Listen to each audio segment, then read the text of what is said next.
Question है among the following compound the decreasing order of reactivity towards electrophilic substitution.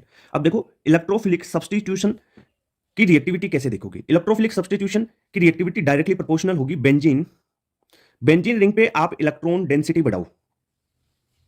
अगर benzene ring पे electron density बढ़ेगी तो electrophilic substitution reaction की rate भी बढ़ेगी। अब बेंजीन रिंग पे इलेक्ट्रॉन डेंसिटी कौन बढ़ाता है? जो आपके plus M plus H plus I वाले ग्रुप होते हैं वो तो बढ़ाते हैं, और माइनस एम माइनस एच और माइनस आई वाले group electron density benzene ring पे कम करते हैं, घटाते हैं। तो यहां पे जो ग्रुप्स हैं उनको देख लो। देखो क्या क्या है, CF3 OCS3 और CS3। देखो जो CH3 है वो क्या शो कर सकता है, प्लस एच और प्लस आई फैक्ट। OCS3 यहां पे शो कर रहा है प्लस एम।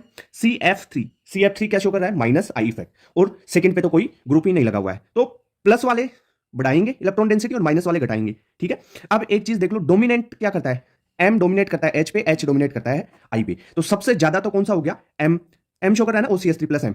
तो थर्ड वाला सबसे ज्यादा, यानी थर्ड तो सबसे ज्यादा हो गया। इसके बाद में देखो प्लस वाले में क्या है, और CS3 तो यानी प्लस आई प्लस एच। ठीक है, तो फर्स्ट हो गया। अब माइनस वाला तो कम करेगा, CF3 तो कम करेगा, पर कम ये कर CF3 ग्रुप लग गया तो कम करेगा, पर बेंजीन भी तो है। देखो बेंजीन और इस पे अगर CF3 लग जाए तो वो कम करेगा, तो बेंजीन की ज्यादा हुई तो यानी सेकंड की, और सबसे कम हो जाएगा माइनस ग्रुप लगा देगा माइनस आई, तो फोर्थ वाला। क्लियर बात? तो करेक्ट आंसर हो गया फर्स्ट। समझ में आई चीजें। क्वेश्चन है point out A in the given reaction sequence. देखो ए में आपको रिएजेंट देख लो, फिर ए पता चल जाएगा। रिएजेंट दे रखा है O3 प्लस H2O2। O3 और H2O2 आ जाए उसका मतलब है ऑक्सीडेटिव ओजोनोलाइसिस होगा।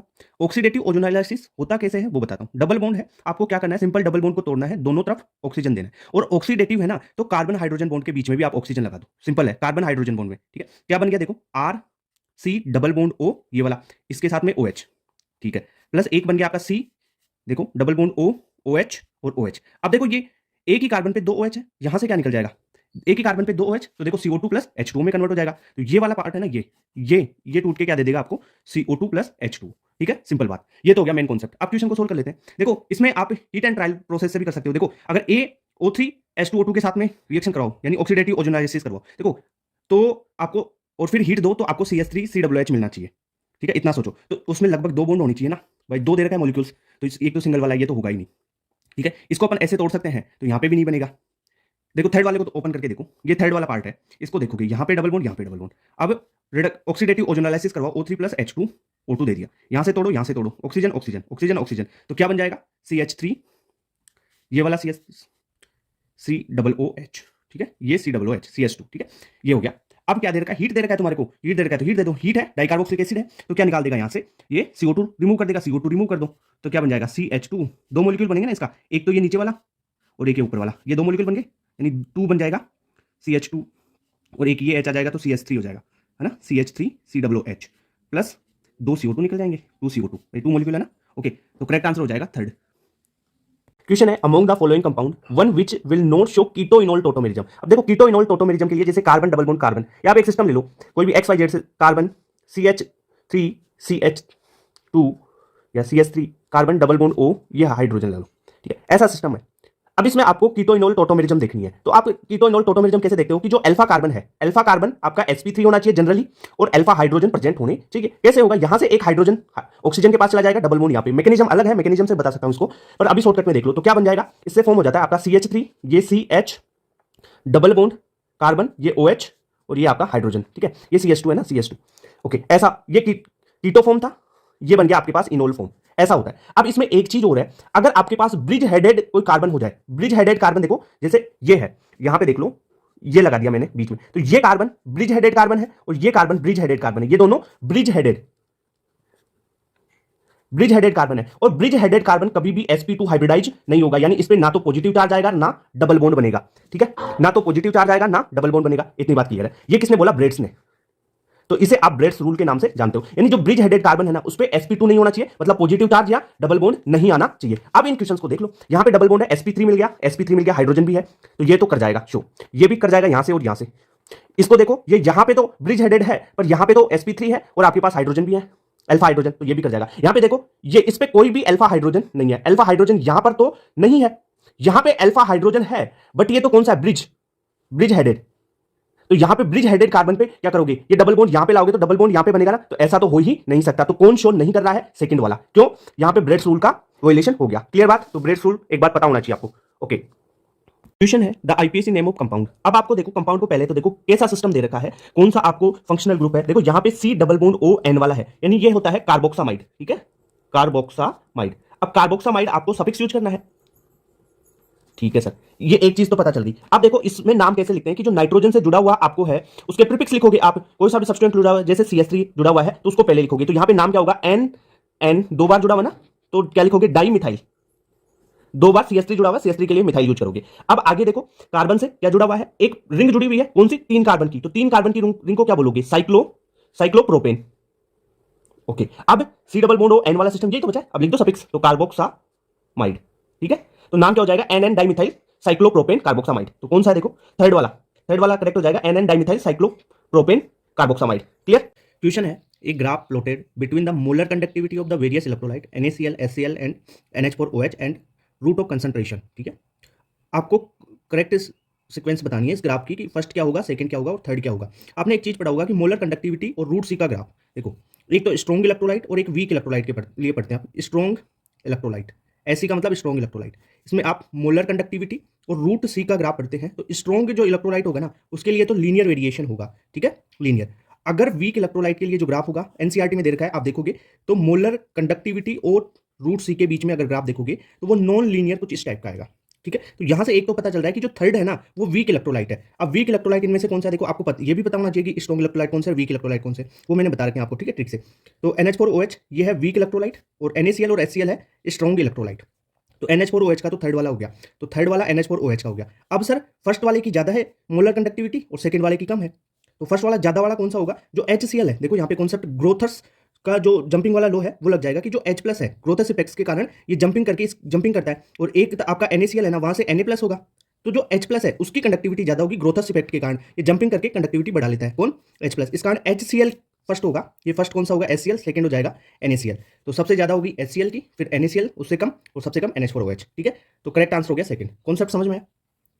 ये दो सिंपल से क्वेश्चन है, अपन फॉर्मूला भी रिवाइज हो जाएगा, कॉन्सेप्ट भी रिवाइज हो जाएगा इससे। क्वेश्चन है orbital angular momentum of an electron in A S orbital is. अब देखो ऑर्बिटल एंगुलर मोमेंटम होता क्या है, किस तरीके से निकालोगे आप, root L into L plus one into H upon 2 pi, इससे निकालोगे। अब आपको बोला है कि ऑर्बिटल एंगुलर मोमेंटम किसके लिए, एस ऑर्बिटल के लिए निकालना है। एस ऑर्बिटल के लिए एल की वैल्यू 0 होती है, तो यहाँ पे एल की वैल्यू अगर 0 रख दोगे आप तो ये तो सारी टर्म 0 हो जाएगी, तो करेक्ट आंसर हो गया 0।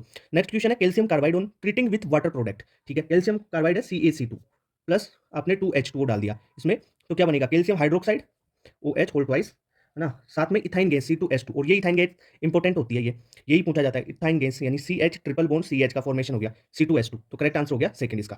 क्लियर। क्वेश्चन है A प्लस 2B से 3C फॉर्म हो रहा है। Initial concentration of A is equal to that of B। Initial concentration A की और B की इक्वल है। The equilibrium concentration of A and C are equal. A और C की इक्विलिब्रियम की कंसंट्रेशन इक्वल है, तो आपको Kc की वैल्यू निकालनी है। पहले रिएक्शन से अपन A और B की और C की जो कंसंट्रेशन है वो निकालते हैं। कैसे होगा, A प्लस 2B से क्या फॉर्म हो रहा है, 3C फॉर्म हो रहा है। इनिशियल कंसंट्रेशन T बराबर 0 पे A की माना A, तो A और B की सेम है तो इसकी भी A होगी, इज इक्वल टू C की इनिशियल कंसंट्रेशन 0 है, बना नहीं है। अगर मैं इक्विलिब्रियम पे बात करूं, T इक्विलिब्रियम पे A में से X फॉर्म हो रही है, A माइनस एक्स बचेगा। ये 2B के लिए क्या होगी, A माइनस 2X। क्लियर बात। और ये 3C है, 3 है तो ये 3X फॉर्म होगा। भाई ये डिक्रीज हो रही है, ये फॉर्म हो रही है। अब इसने क्या बोला कि देखो concentration of A and C are equal. Equilibrium पे A और C इक्वल है, तो करके देख लो A और C को equal, A minus X is equal to 3X। तो यहां से आपके पास A की वैल्यू निकल के आ जाती है 4X। अब A की वैल्यू 4X निकाल के आ गई तो इक्विलिब्रियम पे सबकी कंसंट्रेशन आ जाएगी। देखो A की वैल्यू 4X रखो, यहाँ पे 4X माइनस एक्स यानी ये कितना हो गया, 3X आ गया A। ये कितना हो गया 4X माइनस 2X, तो ये 2X आ गया, ये तो 3X है ही। अब Kc का फॉर्मूला लगा दो। Kc क्या होता है, जो C की कंसंट्रेशन है उसका क्यूब, स्टोइकियोमेट्री स्क्वायर में पावर में जाती है ना। ठीक है, A रिएक्टेंट अपॉन प्रोडक्ट किया है B का स्क्वायर। ठीक है, तो C की कंसंट्रेशन देखो 3X का क्यूब, A की है 3X और B के लिए है 2X का स्क्वायर। तो यहां से सोल्व करेंगे अपन तो क्या आ जाएगा, 9 बाई, देखो 3 से 3 कैंसिल, क्यूब है तो 9/4 यानी 2.25। तो 2.25 है क्या, सेकंड ऑप्शन करेक्ट हो गया। क्वेश्चन सिंपल सा है, मैं ये क्वेश्चन इसलिए करवा रहा हूं क्योंकि आपको सोल्यूबिलिटी प्रोडक्ट निकालना आ जाए, किसको नहीं आता KSP निकालना वो सीख लो। क्वेश्चन दे रखा है the solubility of Ca3PO4 whole twice, उसकी सोल्यूबिलिटी दे रखा है इतनी, सोल्यूबिलिटी मतलब S दे रखा है कंसंट्रेशन में at 298 kelvin. The solubility product of, अब देखो सोल्यूबिलिटी प्रोडक्ट पूछा है Ca3PO4 होल ट्वाइस, इसे तोड़ दो, कैसे टूटेगा ये, 3Ca कैल्शियम 2 प्लस ये टूट जाएगा 2PO4 2 माइनस में। अब देखो इसकी सोल्युबिलिटी एस है, तो ये देखो 3 स्टोइकियोमेट्री यानी इसकी 3s होगी, इसकी 2s होगी। क्लियर बात। अब KSP लिखते हैं। KSP सोल्युबिलिटी प्रोडक्ट कैसे लिखोगे? इसके लिए इसकी जो कंसंट्रेशन जो अपन ने ली है 3s, और पावर लगाओ इसके स्टोइकियोमेट्री की। स्टोइकियोमेट्री कितना है? 3 है, 3 की पावर। यहाँ पे कंसंट्रेशन 2s और पावर 2 स्टोइकियोमेट्री। तो इसे सोल्व करोगे तो ये कितना आ गया? 3 की पावर 3 यानी 27s cube into 4s square. तो 4 इंटू 27, तो ये 108s क्यूब है, और ये 2 है, तो s की पावर 5। ये आ गया KSP। अब आपको बोला है s की वैल्यू कितनी है? 1 इंटू 10 टू पावर माइनस 5 रख दो। 108 into 1 into 10 to power minus 5 की पावर कितनी होगी? 5। तो इसे सोल्व करोगे 108 इंटू 10 की पावर माइनस 5 इंटू 5, तो ये हो जाएगा -25। तो ये आपका KSP निकल के आ गया। तो करेक्ट आंसर कौन सा हो जाएगा? थर्ड में। फोर्थ में तो 25 ये है, आपको देखना है 108 इंटू 10 टू पावर -25। ठीक है।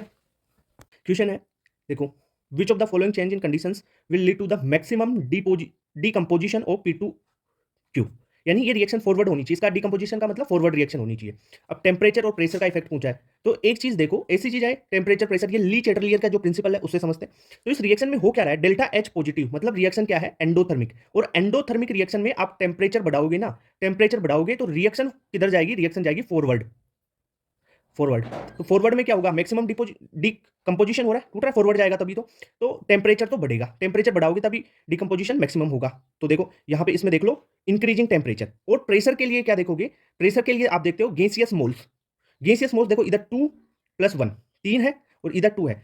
ऐसा होता है कि जिधर नंबर ऑफ गैसियस मोल्स ज्यादा है उधर प्रेशर आपको डिक्रीज करोगे तो उस साइड में रिएक्शन जाएगी। यानी अगर प्रेशर आप देखो इंक्रीज करोगे तो रिएक्शन उधर जाएगी जहां पे नंबर ऑफ गैसियस मोल्स कम होंगे। ठीक है। तो आपको तो नंबर ऑफ गैसियस मोल्स ज्यादा की और रिएक्शन भेजनी है, तो क्या करना पड़ेगा? प्रेशर कम करना पड़ेगा, यानी प्रेशर को डिक्रीज करना पड़ेगा। तो डिक्रीजिंग प्रेशर करेक्ट आंसर हो गया थर्ड। ली चैटरलियर प्रिंसिपल पे बेस्ड है ये क्वेश्चन। इलेक्ट्रोकेमिस्ट्री की एनसीईआरटी से बनाया हुआ क्वेश्चन है। स्टेटमेंट है डेनियल सेल के बारे में। जो डेनियल सेल है, स्टेटमेंट फर्स्ट है, in Daniell cell oxidation take place at cathode. नहीं कोई सा भी सेल हो भाई, ऑक्सीडेशन तो एनोड पे होती है। अपन बात करें देखो एनोड और कैथोड की, एनोड पे तो किसी भी सेल होगा तो उसमें ऑक्सीडेशन होगी, कैथोड पे होगी क्या? रिडक्शन। ये तो सभी सेल में चलता है। डेनियल सेल में क्या है? डेनियल जो सेल है उसमें एनोड होता है किसका? जिंक का बना हुआ, और कैथोड होता है किसका? कॉपर का बना हुआ। जिंक जिंक 2+ में जाएगा तो ये डिजोल्व होता रहेगा, जिंक डिजोल्व होगा, 2 इलेक्ट्रॉन निकलेंगे, और कॉपर क्या होगा? डिपोजिट होता रहेगा। ठीक है, किस पे? कैथोड पे। तो फर्स्ट स्टेटमेंट तो रॉन्ग हो गई। सेकंड पढ़ो, in Daniell cell zinc dissolve at cathode. नहीं, जिंक कहां पे डिजोल्व हो रहा है? एनोड पे। तो ये डिजोल्व तो होता है जिंक पर, कैथोड पे नहीं, एनोड पे होना चाहिए यहाँ पे। तो आंसर क्या हो गया? फोर्थ। वो दोनों स्टेटमेंट क्या है? इनकरेक्ट। एनसीईआरटी की लाइन है इलेक्ट्रोकेमिस्ट्री की है।